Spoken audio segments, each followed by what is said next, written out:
हूँ। अविनाश मेहरोत्रा बनाम union of India में इसी शिक्षा शब्द का अर्थ लेते हुए सुप्रीम कोर्ट ने कहा कि जो डिक्शनरी में शिक्षा है और जो मौलिक अधिकार में दी गई मौलिक अधिकार के परिप्रेक्ष्य में शिक्षा है, दोनों में जो शिक्षा का अर्थ है वो डिक्शनरी से परे है। जो हम शिक्षा का अर्थ मौलिक अधिकार के संदर्भ में व्याख्यायित कर रहे हैं वो डिक्शनरी के अर्थों से परे है, यानी शिक्षा का अधिकार में जो शिक्षा है वो असाधारण रूप से उसका अर्थ लिया जाए, साधारण अर्थ न लिया जाए। अब इसी आरटी एक्ट में भाग 4 है, भाग 4 में धारा 6 है और धारा 6 की उपधारा 1 का है। सब लोग जानते हैं ये भाग 4 धारा 6 उपधारा 1 का है। 1 का कहती है कि 1 किलोमीटर की पैदल दूरी, ध्यान दीजिएगा मेरे शब्दों पर, 1 किलोमीटर की पैदल दूरी पर बच्चों के निवास से 1 किलोमीटर की पैदल दूरी पर उनको विद्यालय मुहैया कराया जाएगा और उसमें उनको निःशुल्क शिक्षा दी जाएगी। भाग 4 धारा 6 उपधारा 1 का। और इसी आरटी एक्ट के फिर भाग 5 की तुरंत ही बात करूंगा जहां प्रबंध समिति का उल्लेख है, और धारा 8(4), अभी मैंने जो बात करी भाग 4 धारा 6 उपधारा 1 का की बात करी, अभी जो मैं बात कर रहा हूं वो भाग 5 धारा 8(4) जो प्रबंध समिति के अधिकार से और कर्तव्य से संबंधित है। उसमें प्रबंध इस 8(4) में प्रबंध समिति को ये अधिकार दिया गया है कि वो बच्चों के हितों का संरक्षण और संवर्धन करे। तो ये तो वैधानिक बात हुई। अब फिर से हम जो युग्मन की प्रक्रिया है उस पर आते हैं। तो 7 पेज का युग्मन का आदेश है। अब युग्मन का आदेश जो 7 पेज का है, शिक्षा विभाग 5 से 16 जून को जारी हुआ है। इसके पहले 5 पेज में इसकी भूमिका है, प्रस्तावना है, जो भी कह लीजिए, और 6वें पेज पर मौलिक चीज़ें जो मूलभूत तथ्य हैं वो हैं कि क्या होना है, कैसे होना है। बाकी 7वें पेज पर हस्ताक्षर और प्रतिलिपि है। तो एक पेज जो इसमें 6ठा पेज है वो महत्वपूर्ण है। और इन दोनों को अगर हम इन दोनों के कानूनी पहलू पर बात करें तो आरटी एक्ट 2009 और एनईपी 2020 के आलोक में ही इस कानून, क्षमा कीजिएगा, इस शासनादेश का जो है अनुपालन होगा। अब थोड़ी सी और आगे बात करते हैं।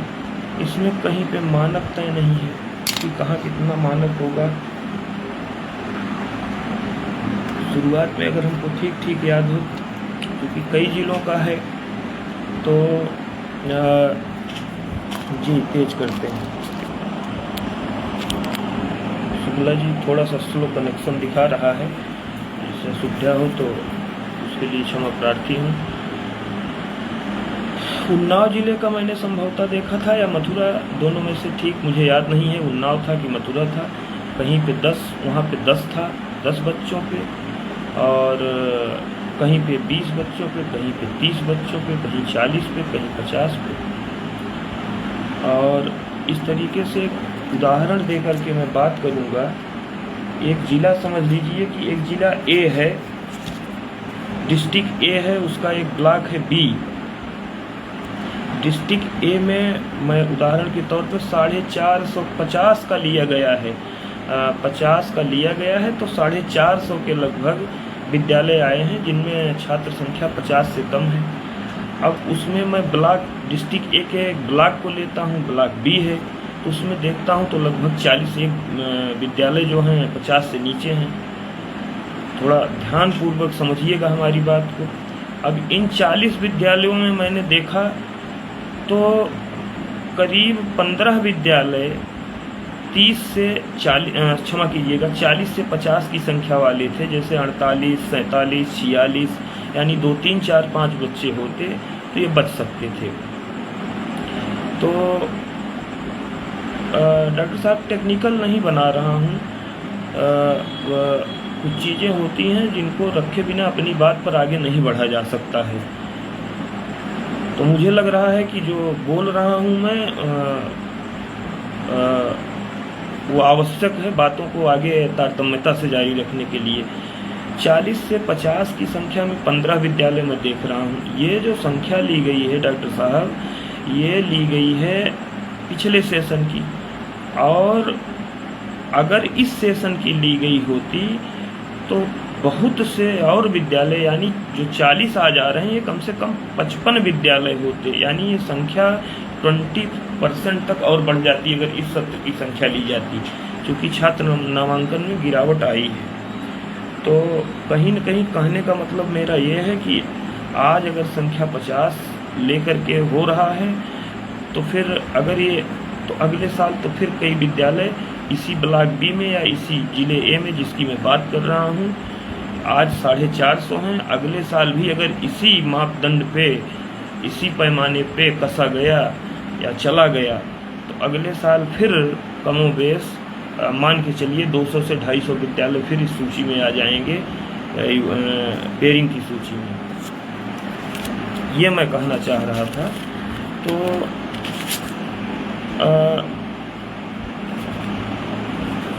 इसके बारे में जो शासनादेश आया है उसका भी मैंने अध्ययन किया, आरटी एक्ट का भी अध्ययन किया, और नई शिक्षा नीति को मैं देख रहा था, अभी पूरा देख नहीं पाया हूँ जो है, इसलिए उसको लेकर के, उससे जोड़ करके भी कोई टिप्पणी नहीं करूँगा। इस विषय पर ये कहना है आप लोगों से कि ये युग्मन या पेयरिंग एक बहुत ही दूरगामी प्रभाव डालने वाला होगा। वो कि जो लोग चर्चा में कह रहे हैं कि आज आपका नंबर है तो कल आपका नंबर है, ये सही है कि आज अगर 50 तक की संख्या वाले लिए जा रहे हैं तो अगले सत्र में निश्चित तौर पे 50 की संख्या में बहुत सारे स्कूल आ जाएंगे उत्तर प्रदेश के। और इसको देखते हुए हम इस समायोजन पर विधिक विचार विमर्श करेंगे। जो मुझे कहना है वो मुख्य बात ये है कि विधिसम्मत तरीके से जो बातें हमको करनी हैं वो हम करेंगे। विधिसम्मत तरीके का मतलब हो गया एक शिक्षक की मर्यादा और गरिमा में रह करके। और देखिए, हम आप शिक्षक हैं, हमको अगर कहा जाए कि विद्यालय ए में पढ़ाइए तो हमको ए में पढ़ाना पड़ेगा। हमको कहा जाए कि विद्यालय बी में, अब मैं मुद्दे की बात पर आ रहा हूँ, विद्यालय बी में जा कर के पढ़ाइए तो मुझे बी में पढ़ाना होगा। मुझे कहा जाए कि विद्यालय सी में आप जा कर के पढ़ाइए तो मुझे वहाँ पढ़ाना होगा। मैं पढ़ाने से किसी विद्यालय में इनकार नहीं कर सकता हूँ। तो यहाँ पर जल्दबाजी में बड़ी महत्वपूर्ण बात कहने जा रहा हूँ। कुछ लोग कह रहे हैं कि चुनौती दीजिए, हाई कोर्ट में चुनौती दीजिए इसको, या 32 का मामला है, वो भाग 3 का मामला है, आप सीधे इसको सुप्रीम कोर्ट में चैलेंज करिए। तमाम सारी बातें हैं, ये कोई साधारण मुद्दा तो है नहीं। एक असाधारण प्रकृति की बात आई है सामने, ये असाधारण प्रकृति का मुद्दा है, मामूली बात नहीं है। हजारों की संख्या में विद्यालयों का विलय, स्टाफ का समायोजन और शिक्षा मित्रों का समायोजन, रसोइयाँ, आंगनबाड़ी, तमाम सारी बातें हैं। ये कोई साधारण प्रक्रिया नहीं है। कहना ये है कि हमको, यानी हमको से तात्पर्य आल टीचर्स जो हैं, ये हमारे शिक्षक भाई, मैं नहीं चाहूँगा कि ये शिक्षक भाई हमारे आगे जा कर के इसको कोर्ट में चैलेंज करें। कारण ये है कि आपका मैटर सर्विस मैटर की तरह से सुना जाएगा। आपका कोई फंडामेंटल राइट नहीं है कि आप जो है स्कूल चलेगा कि विलय होगा, ये तय करने के लिए आप विभाग की गाइडलाइन पर चलेंगे। और इस स्थिति में अगर आप जा कर के हाई कोर्ट या सुप्रीम कोर्ट में चैलेंज करते हैं तो हो सकता है कि आपको सुना न जाए। वहीं अगर वह बच्चे या वह गार्जियन या वह प्रबंध समिति जिनके मौलिक अधिकार प्रभावित हो रहे हैं उन बच्चों के गार्जियन और उस विद्यालय की प्रबंध समिति जाती है तो बात कुछ और होगी। तो अभी हम अपने दायरे में रह करके, अपने गरिमा में रह करके, अपने मर्यादा में रह करके, जिस तरीके से बहुत दिनों से तो विभिन्न तमाम प्रकार के संगठन हैं, किसी संगठन की न तो मैं किसी संगठन का नाम लूँगा, न किसी की मैं आलोचना करूँगा, तमाम पत्राचार होते रहते हैं। केवल एक बार मुझे याद है 10 साल के अपने इस बेसिक के कार्यकाल में कि 15 से 25 तक में शिक्षक एक बार एकजुट हुए ऑनलाइन अटेंडेंस के विरोध में, और कुछ किया नहीं उन्होंने, बस केवल ये कर दिया कि हम एकजुट हैं, कोई अटेंडेंस नहीं देगा। अटेंडेंस किसी ने दिया नहीं, और कुछ ही देर बाद वो वापस ले ली गई ऑनलाइन अटेंडेंस की प्रणाली। इसके अलावा मैं नहीं समझता हूँ कि कभी शिक्षक एकजुट हुए, लेकिन अब शिक्षकों को शर्तिया तौर पर एकजुट होना है। कारण ये है कि अब नहीं एकजुट हुए तो अब आपके अस्तित्व पर संकट है, और संकट साधारण प्रकार का नहीं है। संकट आपके अस्तित्व पर, क्षमा चाहता हूँ, स्लो कनेक्शन है, आपके अस्तित्व पर गहरा संकट है, हल्के में आप नहीं ले सकते हैं। और कुछ न कुछ इसके लिए हम भी जिम्मेदार हैं। हमें ये हम संघ, तमाम सारे संघ हैं और हम शिक्षक हैं, तो हमें थोड़ा अपने गिरेबान में भी झांकना होगा। अब अपने लिए भी एक आईना रखना जरूरी होता है। जो विद्यालय आज मर्ज में जा रहे हैं, वहाँ पे हो सकता है कुछ लोगों को मेरी बात बुरी लगे, पर समय रहते अगर मर्ज को पहचान लिया गया होता तो मर्ज की नौबत ना आती। हालांकि मैं जहाँ तक समझ पा रहा हूँ, ओवरऑल अगर हमसे कोई कंक्लूजन पूछे तो मुझे नहीं लग रहा है कि ये युग्मन की प्रक्रिया संपन्न हो पाएगी। संभव नहीं लग रहा है मुझे। उत्तर प्रदेश की भौगोलिक, आर्थिक, सामाजिक स्थितियों को देखते हुए ये ठीक प्रकार से हमको निष्कर्ष है कि ये प्रक्रिया पूरी नहीं हो पाएगी। और एक चीज़ और है, कुछ लोग एक बार डिबेट में था, तो अब जाने दीजिए, वो बातें थोड़ा सा अलग हट करके होगी। यहाँ पर जो है, जो नीति निर्माता हैं वो दो गुलदस्ते लेकर के चलते हैं, एक जो हैं उनके लिए रखते हैं और एक जो विपक्ष में हैं उनके लिए रखते हैं। तो ऐसी नीतियाँ किस स्तर से बनाई जा रही हैं हमारे समझ से परे हैं, लेकिन हमको तो एकजुट होना पड़ेगा। और एक शिक्षक की समाज में जो भूमिका होती है उसको देखते हुए, और जो उसकी गरिमा होती है उसको देखते हुए एकजुट होना पड़ेगा। और एकजुट हो करके ये जो वो कहते हैं कि ये सारी चमक दमक किनसे है? बच्चों से है।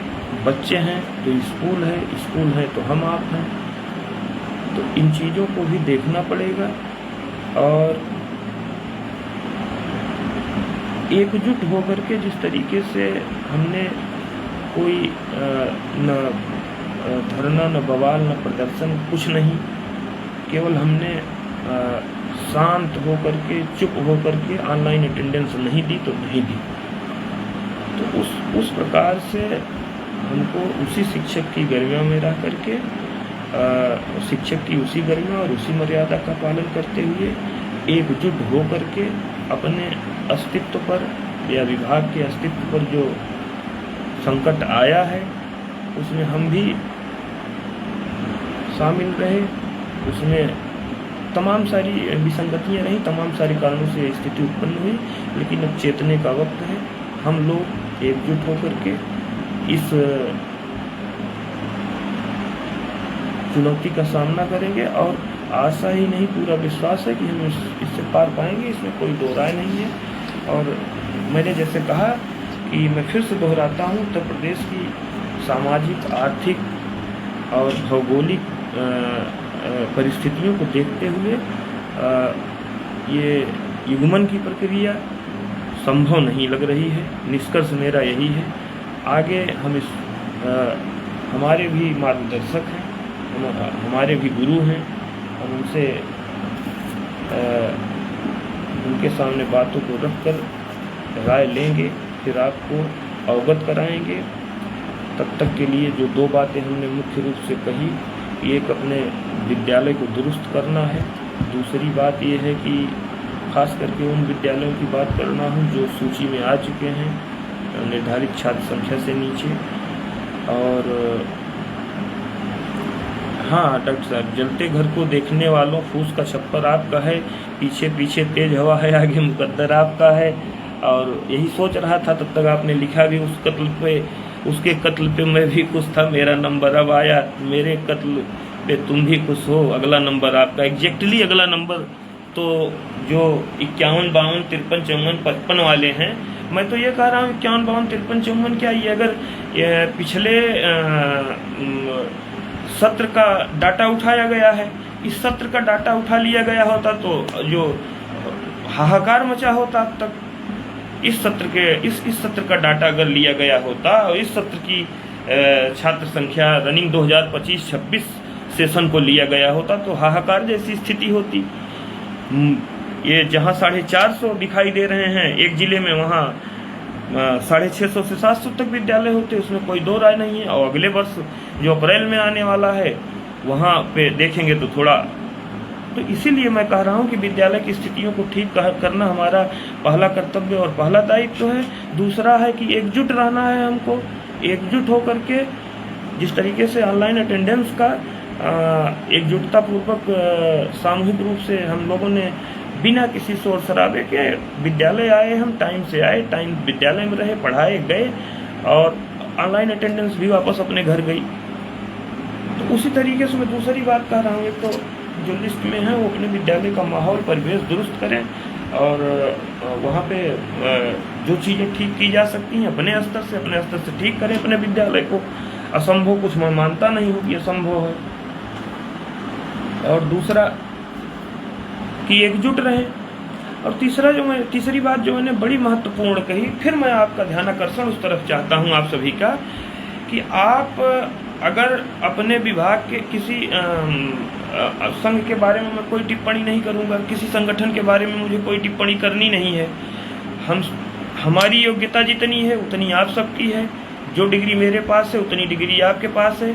हमारे साथ जितना संघर्ष मैंने किया उतना संघर्ष आपने भी किया, तो मैं कहीं से ऐसा नहीं है कि आपसे सुपीरियर हूँ, मैं आप जैसा हूँ, आपके ही बराबर हूँ, आपके ही परिवार का हूँ। किसी संघ संगठन के बारे में मुझे टिप्पणी नहीं करनी, जितना मैं संघ संगठनों को जान रहा हूँ उतना आप ही जान रहे हैं। और अब वही है कि हमको संघ संगठन इन सब चीज़ों से परे जा करके शिक्षक एकता के नाम पर एकजुट होना पड़ेगा। और जो हमारे भाई इस समय उस समस्या से ग्रसित हैं, उनको जिस भी प्रकार का सहयोग हमको देना है, जिस प्रकार का हमको सपोर्ट देना है उनके उन्नयन में, उनके उत्थान में, वो हमको करना है। और ये हमको करना है। और हमको जो नहीं करना है वो ये अगर आप अपने प्रति, अपने विद्यालय परिवार के प्रति, अपने बेसिक शिक्षा परिवार के प्रति वफादार हैं, और वफादार ही शब्द कहूँगा, दूसरा शब्द तो मैं असंसदीय समझता हूँ, उसको तो मैं बोलूँगा नहीं। अगर आप अपने शिक्षक समाज के प्रति, अपने समाज के प्रति, अपने विद्यालय परिवार के प्रति, अपने शिक्षक भाइयों के प्रति जरा सी भी वफादारी रखते हैं, कर्तव्य निष्ठा रखते हैं, उनसे लगाव रखते हैं, उनसे जुड़ाव रखते हैं, तो मैंने 2-3 काम बताए, ये तो करना है आपको। मैंने एक काम बताया कि ये नहीं करना है, वो ये है कि आपको हाई कोर्ट जाके चैलेंज नहीं करना है। आप भाग करके जाइए, हाई कोर्ट में चैलेंज करिए, और हाई कोर्ट माननीय उच्च, क्षमा करिएगा, माननीय उच्च न्यायालय आपसे कह दे कि भैया आप 75,000 ले रहे हैं, 80,000 ले रहे हैं, 1 लाख ले रहे हैं, और आपको जहाँ पढ़ाने कहा जाएगा आप वहाँ जाइए पढ़ाइए। अब आपका तो नुकसान 2 किलोमीटर चलने का है, यानी कि एक यहाँ पे आपको मात्र 1,000 रुपये का जुर्माना समझ लीजिए हो रहा है, और दूसरे को जेल हो रही है। तो किसको ज़्यादा गंभीरता से लिया जाएगा? 1000 जुर्माना वाले को ज़्यादा गंभीरता से लिया जाएगा कि जिसको जेल होने जा रही है, उम्र कैद होने जा रही, पहले उसको सुना जाएगा, उसको सुना भी जाएगा और भरसक उसको ये होगा कि अगर इस कानून के दायरे में इसको राहत मिल रही है तो राहत दी भी जाएगी। फंडामेंटल राइट का मामला है, वो बच्चों का बाधित हो रहा है, वो अभिभावकों का मामला है, वो प्रबंध समिति का मामला है। तो जो नहीं करना, कभी कभी करने से ज़्यादा क्या नहीं करना ये इम्पॉर्टेंट हो जाता है। तो जो नहीं करना है वो ये है कि आप फिलहाल इसको जो है आगे आकर के हाई कोर्ट में इस 16 जून का ये जो है ये 16 जून का आदेश है, इसको चैलेंज करने से बचिए। मैं बड़ी स्पष्टता के साथ कह रहा हूँ कि हमको आपको चैलेंज करने नहीं जाना है। और जो गरिमापूर्ण, जो मर्यादापूर्ण तरीके, शिक्षक मौन रह करके भी बहुत कुछ कर देता है, शिक्षक बिना बोले लिख करके भी बहुत कुछ कर देता है, शिक्षक कभी कभी 100 बच्चों को इशारों पे अपने जो है शिक्षा देता है, बोलता नहीं मुंह से, केवल इशारे से बच्चे सीखते हैं। तो शिक्षक अगर करना चाहे तो वो बिना बोले, बिना शोर मचाए, बिना कुछ किए अपना हर टारगेट अपना पा सकता है, हर अपना लक्ष्य पा सकता है। तो हमको बस उसी एकजुटता की ज़रूरत है जो ऑनलाइन अटेंडेंस के समय थी। याद रखिएगा कि ऑनलाइन अटेंडेंस के समय किसी संगठन की, किसी संघ की या किसी की कोई बात नहीं थी, बस ये था कि शिक्षक हित है। और एक बहुत ही मौलिक बात थी कि 365 दिन सूर्य भगवान एक राइट टाइम पे नहीं दिखाई पड़ते हैं। तो 365 दिन एक आदमी को कह दीजिए, किसी को भी कह दीजिए दुनिया में, मुझे लगता नहीं है कि 365 दिन एक आदमी एक ही समय पे एक ही जगह उपस्थित हो पाएगा, ये संभव नहीं है। तो जो यूनिटी ऑनलाइन अटेंडेंस को लेकर के थी, आज भले आप मर्ज होने वाले विद्यालयों की सूची में नहीं है। डॉक्टर साहब ने शेर बढ़िया लिखा कि कल आपका नंबर है, मैं तो कह रहा हूँ कल नहीं, आज ही नंबर हो जाता जो है आपका आज इसलिए नहीं है कि छात्र संख्या पिछले सत्र की है। आप देख लीजिए कि आज की तय कर लीजिए कि आज के सत्र की संख्या ली जाती, आज की संख्या ली जाती तो आप मर्जर में होते कि ना होते। सपोज करिए मुझे ठीक आंकड़ा नहीं मिल पाया है कि पूरे प्रदेश में कितने विद्यालय हैं जो विलय की सूची में हैं, और इसमें समय भी लगेगा सही आंकड़ा, सही डाटा हम तक पहुंचने में, आप सब तक पहुंचने में। लेकिन एक अनुमान तो जिस हिसाब से है उस हिसाब से 15,000 से कम का मामला मुझे नहीं लगता है। तो धैर्यपूर्वक रहिए, संगठित रहिए, एकजुट रहिए, और जो मैंने बताया कि शिक्षक बिना बोले ही बहुत कुछ कर जाता है, उसको करिए। और न करने में जो है वो हाई कोर्ट में, माननीय उच्च न्यायालय में या माननीय उच्चतम न्यायालय में आप आगे जा कर के इस चीज़ को चुनौती नहीं देंगे। उम्मीद नहीं, आशा नहीं, बल्कि पूरा विश्वास है कि आप हमारी बातों पे विचार करेंगे। बहुत दिन हो गया था, काफ़ी दिनों से मैं सोच रहा था कि आप लोगों से सीधे मुखातिब हूँ, बातचीत करूँ, तो बहुत अच्छा लगा। बड़ी खुशी हुई कि आज एक लंबे अरसे बाद, और कुछ लोगों ने कमेंट भी किया कि आप कहाँ हैं, क्या है, तमाम सब वो सब बातें हैं।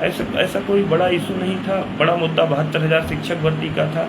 तो उसके बाद एक बड़ा मुद्दा आया जो आप जान ही रहे हैं, फिर 68,000 की भर्ती हुई, फिर 69,000 की भर्ती हुई, 16,000 वाले आए।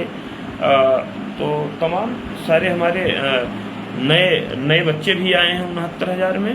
तो इन सबको भी आगे आना होगा, 68,000 वालों को, 69,000 वालों को, 16,000 वालों को।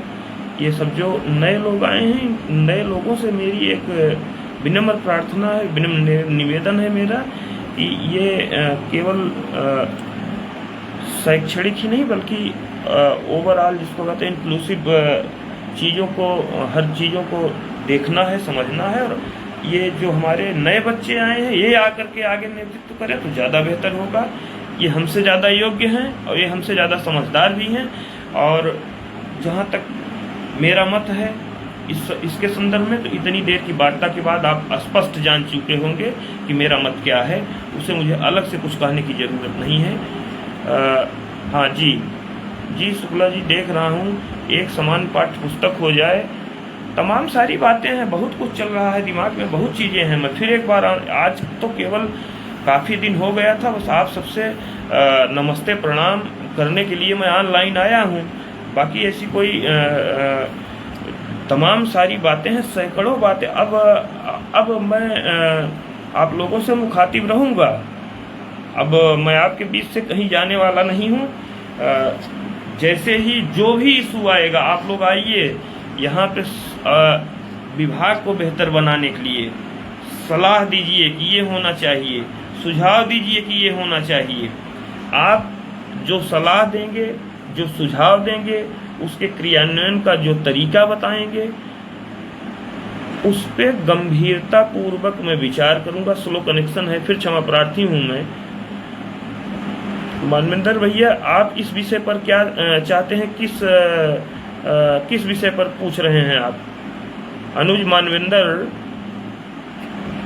आप किस विषय पर पूछ रहे हैं? जी, शिक्षक संघ, शिक्षक प्रतियोगी अभ्यर्थी, अभिभावक सबकी जो बिल्कुल, उसमें एक चीज मैंने आपको शुरुआती तौर में कहा तो कि 8चा जो है, 8चा, ये मैं देखना चाहता हूँ फिर से, क्योंकि ये जो मैंने दिया है आपको, एक फैक्ट जो मैंने बताया आपको कि भाग 5 धारा 8चा जो है, 8चा के ऊपर और नीचे भी है। तो बड़ा व्यापक मुद्दा है ये, और केवल इसी एक्ट को लगभग जो है 100 से ज़्यादा पेज में परिभाषित किया गया। उन सब चीज़ों को, सारी चीज़ों को एक साथ जो है डिस्कस कर पाना संभव नहीं है। बस मुझे केवल जो करना है 2-3 बातें कि शिक्षक, मैंने कहा, मौन रह के बहुत कुछ कर सकता है, इशारे से बहुत कुछ कर सकता है, बिना बोले बहुत कुछ कर सकता है। किया भी है शिक्षकों ने। तो वो हमको मर्यादा और गरिमा पर नहीं जाना है। हम मर्यादा और गरिमा में रह करके ही हम हर परिवर्तन करने में सक्षम है। 1, 2, यूनाइट रहना है, सबको साथ जोड़ करके चलना है। किसी भी मर्यादा में बंधे मत रहिए। अगर मर्यादा का पालन करना है तो शिक्षक एकता हमारी एकमात्र मर्यादा है, शिक्षकों का हित ही हमारी एकमात्र मर्यादा है शिक्षक के तौर पे। बाकी पूरे बच्चों का हित तो सर्वोपर है, उसमें कोई दो राय नहीं। बच्चों का हित सर्वोपर है। बच्चों से हम हैं, बच्चों से स्कूल है, बच्चों से पूरा विभाग है, बच्चों से पूरा मंत्रालय है। बच्चे ही हमारे सब कुछ हैं। और तीसरी बात जो मैंने कहा कि हिमांशु मिश्रा भैया, मैंने कहा कि बहुत सी चीज़ें हैं जो केवल समझी जाती हैं, कहीं नहीं जाती हैं। मैंने समझाया आपको, शायद आप मेरी बात समझ नहीं पा रहे हैं। तो और कुछ लोगों ने टिप्पणी की कि बड़े दबाव में है। तो इसमें दबाव की कौन सी बात है? दबाव जैसी कौन सी बात है? एक आदेश आया है, विभागीय आदेश है, हम आप उस पर डिस्कस कर सकते हैं। अपनी मर्यादा में, अपनी गरिमा में रहते हुए जो भी बन सकता है वो हम कर सकते हैं। और एकता का तो जो विषय है वो हमको संघ संगठन देखना नहीं, हमको एक रहना है, हर मामले में एक रहना है। क्योंकि आज की तारीख पे अगर कट ऑफ तय किया जाए 50 बच्चों का, तो हो सकता है कि बहुत से लोग जो नहीं है वो आ जाएं, अगले साल और आ जाएं, और अगले 3 साल में 50% आ जाएं। तो फिर तो हमको तो एक फ्रंट हमारा ये खुला हुआ है, इस पे रोकना। दूसरा फ्रंट हमारा खुला है जो गिरती हुई संख्या हमारी, वहाँ भी हमको काम करना पड़ेगा।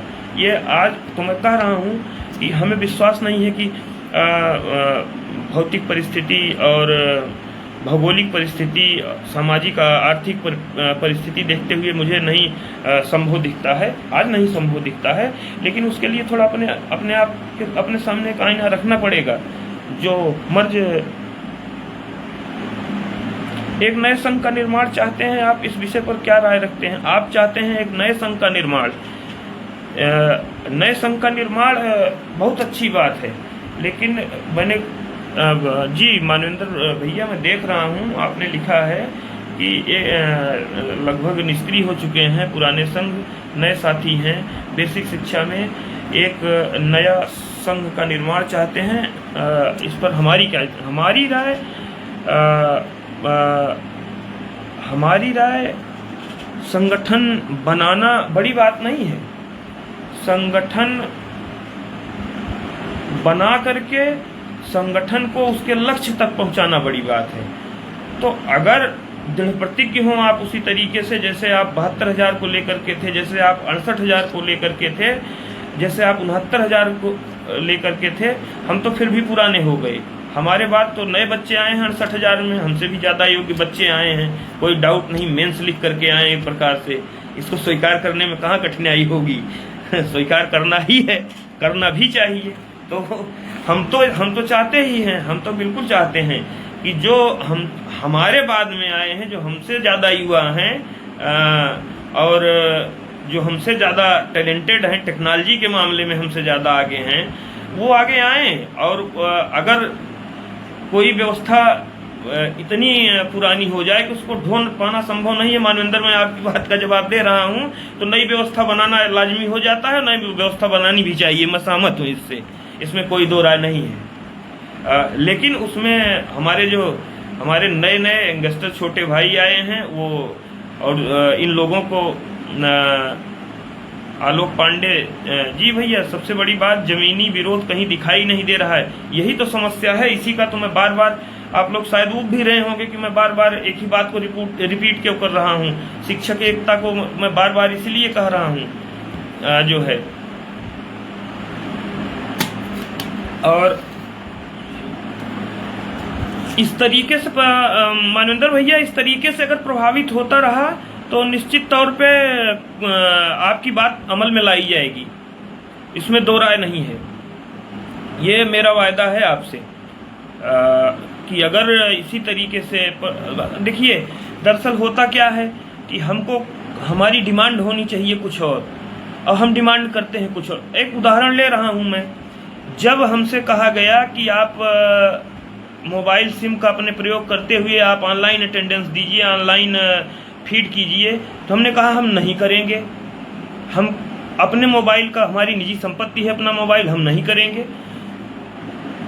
सरकार ने आपको टैबलेट भी दे दिया, सिम भी दे दिया और सिम के साथ साथ उसका रिचार्ज का खर्चा भी दे दिया, जबकि मांग यहाँ होनी क्या चाहिए थी, यहाँ मांग होनी चाहिए थी, ये इसी में साफ साफ लिखा है, ये नियमावली में बड़ा साफ साफ लिखा है, ये किताब है, इसमें लिखा है कि इसमें साफ साफ लिखा है कि प्रबंध समिति ये भी तय करेगी कि शिक्षक से कोई गैर शैक्षणिक कार्य न लिया जाए, केवल 3 कारणों को छोड़ करके, एक 10 वर्षीय जनगणना, एक आपदा राहत और तीसरा संसदीय, लोकसभा, विधानसभा, पंचायत चुनाव इत्यादि। इनको छोड़ करके बाकी अन्य कोई गैर शैक्षणिक कार्य न किया जाए, इसका अधिकार प्रबंध समिति को दे दिया गया। क्या किसी, अब सवाल इस बात का है कि हम जिस चीज हमने कभी आ करके ये कहा ही नहीं कि हमको पढ़ाने दिया जाए। हमारा आंदोलन तो ये होना चाहिए था कि हमको पढ़ाने दिया जाए, हमको सड़क पे उतर करके कहना चाहिए था कि हमको पढ़ाने दिया जाए, हमसे और कोई कार्य न लिया जाए। समाज में भी तो ये जाता कि हम कितने कार्य कर रहे हैं, शायद कोई ऐसा कार्य नहीं है। अभी तो ऐसे ऐसे कामों में हास्यास्पद स्थिति हो जाती है, ऐसे ऐसे कामों में लगा दिया जाता है शिक्षकों को। तो हमको जब जो मांग करनी चाहिए, पता नहीं वो मांग हम क्यों नहीं कर पाते हैं। हम टैबलेट की हमने कहा कि हम अपने मोबाइल, मेरी निजी संपत्ति है, सरकार ने टैबलेट दे दिया। हमको मांग करनी चाहिए थी कि हमको एक परमानेंट 4th क्लास दीजिए, स्वीपर दीजिए स्कूल में, वो हमारे पास नहीं है, महीने में 2 दिन आता है। ये डिमांड कभी नहीं गई, उल्टे उन लोगों ने अपनी ड्यूटी कहीं पंचायत के हिसाब से करवा ली। हमको एक अतिरिक्त एक तो 2 अध्यापक हैं, 3 अध्यापक हैं, 4 अध्यापक हैं, बिरले हैं जहाँ 5 अध्यापक हैं, बिरले स्कूल, हमको 5 क्लास पढ़ानी है। हमने कभी डिमांड नहीं की कि हमको पढ़ाने दीजिए, हमको 5+1 दीजिए। इसके लिए कब हमने कौन सा आंदोलन चलाया, कब हमने सरकार के सामने बात रखी? हमने मांगे ही अपनी उल्टी सीधी रखी कि हम अपने मोबाइल से काम नहीं करेंगे। सरकार ने टैबलेट दे दीजिए, लीजिए काम करिए भैया, तो करिए। आपको कहना चाहिए था कि junior high school, upper primary में अनुचर है, हमको भी एक अनुचर दीजिए और एक हमको जो है स्टाफ दीजिए, वो ऑफिस का काम देखे, क्लर्कियल स्टाफ दीजिए, हमको मुक्त करिए सारे काम से, हम पढ़ाएंगे केवल, आप हमको समय पर किताब दीजिए। तो जो चीजें हमको मांगनी नहीं चाहिए थी वो उन चीजों की हमने मांग करी, और जो चीजें हमको मांगनी चाहिए थी वो चीजें हमने मांगी नहीं समय पर, और उन सब चीजों को मिलाकर के आज भयावह स्थिति उत्पन्न हुई है। तो जो मानवेंद्र कह रहे हैं मैं उससे पूरा सहमत हूँ। संघों ने जो है तरीके से अगर अपनी बात रखी होती कि हमको संसाधन दीजिए, हमको मानव संसाधन दीजिए, हमको भौतिक संसाधन दीजिए। मानव संसाधन में आपका स्टाफ आ जा रहा है, और मैं एक ब्लॉक एक ही बात बता रहा हूँ जहाँ केवल 2 ही रेगुलर प्रधानाध्यापक हैं, बाकी ये आ रहा है कमेंट में पढ़ रहा हूँ आपका, बाकी सारे इंचार्ज हैं। पूरा प्रदेश इंचार्ज के भरोसे चल रहा है। कब किसने विरोध किया, किस इंचार्ज ने जा करके कि हम एक मतलब इंचार्ज का मतलब होता है कि एक अल्पकालीन अल्पावधि की व्यवस्था होती है, और ये अल्पावधि 10-10 साल हो गई है। 72,000 के तमाम साथी पहुंचे हैं और इंचार्ज का चार्ज लिए हैं पहली ही ज्वाइनिंग से, और तब से आज तक इंचार्ज बने हुए हैं। हमने कभी उन चीज़ों को मांगा नहीं जो हमारे लिए सपोर्टिव थी। हमने ऊल जलूल मांगे रखी, हमने ऊल जलूल बातें करी। ऊल जलूल बातों में अब यही है कि हम मोबाइल नहीं अपना देंगे तो लीजिए टैबलेट। अब हमारी मांग होनी चाहिए एक तो एक समान पाठ्यक्रम हो, एक तो सारी किताबें NCERT की हों, चाहे प्राइवेट स्कूल हो तो भी NCERT की हो। जो किताब सरकार तय करे वही प्राइवेट स्कूलों में भी चले, वही सरकारी स्कूलों में चले।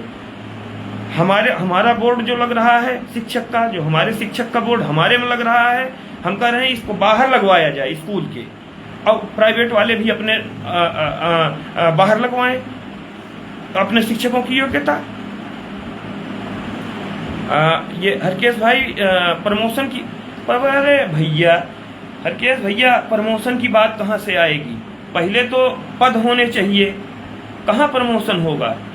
पहले जो सामने जो स्थिति है पहले उससे निपटा जाए, तो प्रमोशन तो भूल ही जाइए। अभी ऐसी स्थिति में प्रमोशन आप देख रहे हैं। तो तमाम सारे प्राइवेट स्कूल खुले हैं, 1 से 5 तक की मान्यता है, 1 से 8 तक चला रहे हैं। उनको कभी लाया गया, कानून के दायरे में उनको लाने की कोशिश हुई। ये भी होना चाहिए था, हमारा सख्त विरोध यहाँ होना चाहिए था। किसी संघ ने, किसी संगठन ने इस बात पे विरोध नहीं किया। जरा सा उधर भी झांक लीजिए। हमारे ही स्कूलों के आसपास के बच्चे हमारे स्कूलों को छोड़ करके, जबकि हम बढ़िया पढ़ा भी रहे हैं, इसमें कोई डाउट नहीं है। अब समाज है तो समाज में अच्छाई और बुराई दोनों होगी। ये जब समाज है तो रिलेटिविटी है, तो अच्छाई के साथ बुराई तय है। तो कुछ लोग हो सकता है खराब हो, लेकिन कुछ लोग अच्छे हैं। जो अच्छे हैं वो अपना प्रयास कर रहे हैं, लेकिन उनके विद्यालय के बगल जो घर वाले बच्चे हैं वो भी वहाँ जा रहे हैं जहाँ प्रशिक्षित अध्यापक हैं। बस ये है कि यहाँ टाई लगाया है, बढ़िया सजा करके भेजना है और होमवर्क पे बढ़िया साइन होना है, और बाकी शिक्षा क्या है मैं तो देखा हूँ। मैं टहल करके घर घर जा करके देखा हूँ, देख भी रहा हूँ। तो तमाम सारी बातें हैं जो एक दिन में सॉर्ट आउट नहीं होगी। आज हमारी आपकी शुरुआत हुई है। अभी मैं आपके बहुत सारे कमेंट्स पढ़ूंगा, जो सुझाव हो, जो सलाह हो, इस पर रखिए। और तब तक जो है, जो मैंने 3-4 बातें मुख्य रूप से कही, एक कि आपको अपनी गरिमा में रहना है, अपनी मर्यादा में रहना है। गरिमा और मर्यादा में रह करके भी, मौन रह करके भी बहुत कुछ किया जा सकता है, इसमें कोई दो राय नहीं है। दूसरी बात यह है कि हमको जिस तरीके से हम सारी सीमाओं को तोड़ करके एकजुट हुए थे ऑनलाइन अटेंडेंस के लिए, उसी तरीके से हम बच्चों के हित के लिए, अपने बेसिक शिक्षा परिवार के लिए, अपने भाई के लिए, अपने शिक्षक साथी के लिए एकजुट रहेंगे। और तीसरी जो महत्वपूर्ण बात हमने कही, क्या नहीं करना है, वो कि हमको हाई कोर्ट नहीं जाना है, या हमको 226 के तहत माननीय उच्च न्यायालय, या भाग 3 मौलिक अधिकार का मसला है तो आर्टिकल 32 के तहत सीधे सुप्रीम कोर्ट में, इन दोनों में से कहीं नहीं जाना है। मेरी आपको एक निजी राय है, आप एक मीटिंग रखिए प्रदेश स्तर पर, तब कुछ निकल कर आएगा। मैं विचार करूंगा जरूर। हाँ जी, 6 साल की जो एज है, इसको भी मैं देख रहा हूँ। ये चीज़ें सब, सारी बातें जो आप रख रहे हैं, सारी बातें दिमाग में हैं। और एक एक करके अब तो ये कहते हैं ना कि आदमी तब तक हाथ पैर नहीं कब तक नहीं चलाएगा ज़्यादा से ज़्यादा? तब तक हाथ पैर नहीं व्यक्ति चलाएगा जब तक पानी नाक तक नहीं आएगा।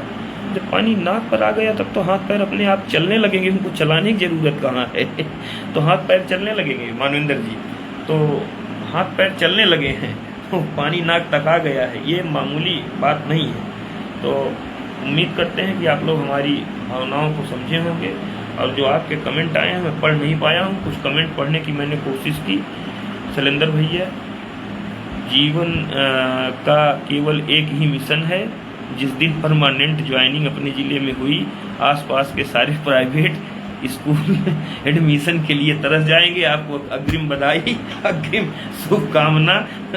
ऐसे ऐसे ऐसे ही सतमार्गी शिक्षक की हमको ज़रूरत है। मैं अभिनंदन करता हूं आपका और ऐसा कर पाएंगे हमें पूरी उम्मीद है। और हमारा हर शिक्षक भाई ऐसा कर सकता है। मुझे पता नहीं क्यों इतना भरोसा है कि ये जो हमारे अब ऐसा नहीं है कि मैं अपने बुजुर्गों को, अपने वरिष्ठों को, अपने सीनियरों को कुछ कह रहा हूँ, लेकिन जो हमारे बाद जो आए हैं वो हमसे भी कड़ी चुनौती पार करके आए हैं। तो निश्चित तौर पर जो हो सकता है कि मैं ये योग्यता की बात नहीं कर रहा हूँ, लेकिन ये तो मैं स्वीकार कर ही रहा हूँ कि 68 और 69 हज़ार में जो लोग आए हैं वो हमसे कड़ी चुनौती और हमसे कड़ी प्रतिस्पर्धा को पार करके आए हैं। तो निश्चित रूप से काबिलियत है, आप कुछ भी कर सकते हैं। आप तमाम सारे स्कूल कर भी रहे हैं, तमाम सारे सैनिक स्कूल में प्रवेश हो रहा है अपने बेसिक से, अपने बेसिक से नवोदय में हो रहा है, विद्या ज्ञान हो रहा है अपने बेसिक से, और तमाम सारी चीज़ें हो रही हैं। शुरुआत हो चुकी है। एक स्कूल को बदलने में 5 साल लगता है और एक ओवरऑल समाज में चेंजिंग के लिए कम से कम 10 साल चाहिए होता है। अब ये 10 साल आप देखिए कि पॉजिटिव ग्रोथ हो रही है कि निगेटिव ग्रोथ हो रही है। पॉजिटिव ग्रोथ होगी तो हमारे साथ साथ हमारे बुजुर्गों का भी भला है और हमारे पीछे जो लाइन में प्रतीक्षा कर रहे हैं बेसिक परिवार का सदस्य, आप मेरी बात समझ रहे होंगे कि लाखों लोग हमारे आपके परिवार के सदस्य बनने की प्रतीक्षा में हैं। तो उनका भी भला है, हमारा भी भला है और हमारे बुजुर्गों का भी भला है, उनका भी नाम रोशन होगा अगर हम अगले 10 साल पॉजिटिव ग्रोथ कर पाए। तो इसके विपरीत अगर हम नेगेटिव ग्रोथ में गए तो फिर बुजुर्गों का भी और हमारा भी और हमारे जो परिवार का सदस्य, नए हमारे परिवार के सदस्य आने वाले हैं, उनके लिए भी नुकसानदेह होगा। तो हम एक मजबूत इरादे से जो है आगे बढ़ेंगे। और अभी फ़िलहाल पेयरिंग पे ही हूँ मैं फोकस, लेकिन ये है एक कमिटमेंट आपसे है ज़रूर कि जितने भी साथी हमारे जो भी यहाँ पे सलाह दे रहे हैं, जब मुझे अच्छी तरह से याद है जब 72,825 शिक्षक भर्ती के लिए जब मैं पहले दिन निकला था, एक बाल्टी में गोंद लेकर के निकला था, तो मेरे साथ कोई नहीं था, केवल 2 बच्चे थे। उसमें एक बच्चा सिलेक्टेड हो गया, जो है एक क्या दोनों बच्चे सेलेक्टेड हुए, अलग शिक्षा विभाग में नहीं है, जूनियर बच्चे थे, उस समय इंटर पास करके आए थे। जब मैं पोस्टर गली गली चिपकाता था तो मेरे साथ कोई टीईटी पास नहीं था, मुझे अच्छी तरह से याद है। कोई टीईटी पास व्यक्ति, जब 72,000 की भर्ती के लिए मैंने पोस्टर छपवाए और चिपकाना शुरू किया इलाहाबाद में, तो मेरे साथ कोई टीईटी पास नहीं था। मेरे साथ जो 2 बच्चे थे, नाम तो मैं उनका उल्लेख नहीं करूँगा चूँकि दोनों महत्वपूर्ण पदों पे हैं, वो बच्चे बीए कर रहे थे, स्नातक प्रथम वर्ष द्वितीय वर्ष में थे। तो उन बच्चों ने जा करके अकेले, मैं टीईटी पास, उन दोनों का टीईटी से कोई लेना देना नहीं, वो 8-8 किलोमीटर चल करके पोस्टर चिपकवाते थे, हमारे साथ चिपकवाए इलाहाबाद में। तो वहाँ से शुरुआत हुई है। तो हम इस बात की कोई कतई परवाह नहीं करते हैं कि हमको कुछ करना होगा तो हमारे पास सहयोगियों की, आप सबकी, अब तो आप जैसे लोगों का इतना बड़ा परिवार है कि कुछ भी सोचा जा सकता है और जो सोचा जा सकता है उसको किया भी जा सकता है। ये बड़ी मजबूती के साथ कह रहा हूँ मैं कि कुछ भी सोचा जा सकता है। अब आप लोग हैं, जब तब सोचा जा सकता था, जब तब सपने देखे जा सकते थे, जब कोई टीईटी पास कैंडिडेट साथ नहीं था, अकेले में पोस्टर चिपकाने निकला था, तब एक सपने के साथ निकला था भर्ती ये होगी, इसी विज्ञापन पे होगी। तो जब तब सपना देखा गया, वो सपने को साकार किया गया। तो अब तो कुनबा इतना बड़ा है कि इतने बड़े कुनबे से तो क्या ही कहें, कुछ भी किया जा सकता है। सकारात्मक अगर करना हो तो उसमें कोई डाउट ही नहीं, और हमको डाउट नहीं है। तो आपकी सलाह सर आँखों पर, आपका सुझाव सर आँखों पर।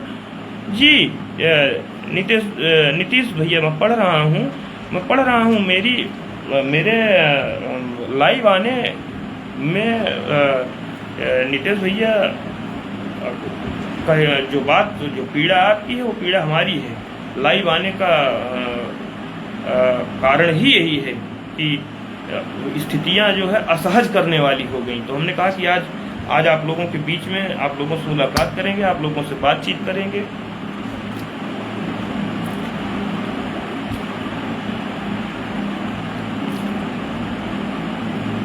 यहाँ शैलेंद्र मिश्रा भैया प्राइवेट स्कूल की, ये सब जो है इन सब इशूज को लेंगे, उसमें कोई डाउट नहीं है। जब आएंगे तो फिर आएंगे कायदे से, जब जितने इशूज हैं उन सब पे स्टैंड लिया जाएगा कहीं ना कहीं, इसमें कोई दो राय नहीं है।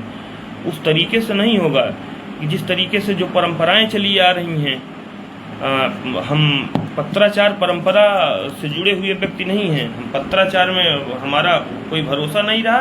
और चाहे ईश्वर की कृपा कह लीजिए, चाहे सौभाग्य समझिए, चाहे जो भी समझिए, चाहे दूसरे शब्दों कहिए दुर्भाग्य कहिए, कि पत्राचार हमने जितना भी किया उस पत्राचार का कोई निष्कर्ष आज तक नहीं निकला। पत्र तो हम लोगों ने भी बहुत लिखे हैं, किसको नहीं लिखे हैं, कब नहीं लिखे हैं, कितने रिप्रेजेंटेशंस गए हैं। और वो रिप्रेजेंटेशंस आज मैं देख रहा था, आज फिर बच्चों के नाम पे, बेरोजगारों के नाम पे जो है मतलब एक प्रकार से क्या कहें कि मतलब जैसे कुछ पानी होना चाहिए तो वो जैसे पानी ही आंखों का मर जाए वो वाली कंडीशन बनी है। बच्चे बैठे हैं, जो है स्थिति लोग अपना भुनाने की उसको कोशिश कर रहे हैं। महत्वपूर्ण मुद्दों में राजनीति घुसेड़ दी जाती है। तो इन सब चीज़ों से हमको बचना है, इन सब चीज़ों से बिल्कुल बचना है। हमको बतौर शिक्षक ही, हमको हमारी सोच, हमारी दिशा एक शिक्षक के रूप में होनी चाहिए, न किसी विचारधारा या राजनीतिक विचारधारा, वहाँ से हमारा कोई लेना देना नहीं होना चाहिए। हम छात्र ही तो शिक्षक परिवार, शिक्षा के उन्नयन की बात करें। और जितने आप लिख रहे हैं मैं सब देख रहा हूँ, इन सब पे जो है मैं एक अपना प्लान तैयार करूँगा और आपसे दोबारा मुखातिब होऊंगा। कई बातों को मुझे कई बार दोहराना पड़ा कमेंट देख करके। फिर मैं जो भी बातें हों आप कमेंट करिएगा, डिटेल में कमेंट करिएगा। मैं हर बात को गंभीरतापूर्वक अध्ययन करूँगा। फिलहाल अभी जो तात्कालिक चुनौती है उस तात्कालिक चुनौती पे हमको केंद्रित रहना होगा। जो बातें हैं हमने कही हैं, उम्मीद है कि आप लोगों को ठीक लगी होगी। जो न ठीक लगी होगी आप उस पर अपनी राय स्वतंत्र रूप से अपनी राय दीजिए, निसंकोच दीजिए। जो बातें आपको ठीक न लगी वो भी लिखिए कि ये ठीक नहीं है। उन सब पे अमल होगा। शिक्षक, छात्र और शिक्षा हित में मुझसे जो भी बन पड़ेगा वो मैं करूँगा। आप सबके आशीर्वाद का आकांक्षी हूँ। अपने अपने परिवार में आप सभी लोग मेरा प्रणाम कहिएगा। अपने परिवार में सभी बड़ों से मेरा प्रणाम कहिएगा, सभी छोटों को मेरा शुभाशीष है। जय हिंद, जय भारत, जय शिक्षक समाज।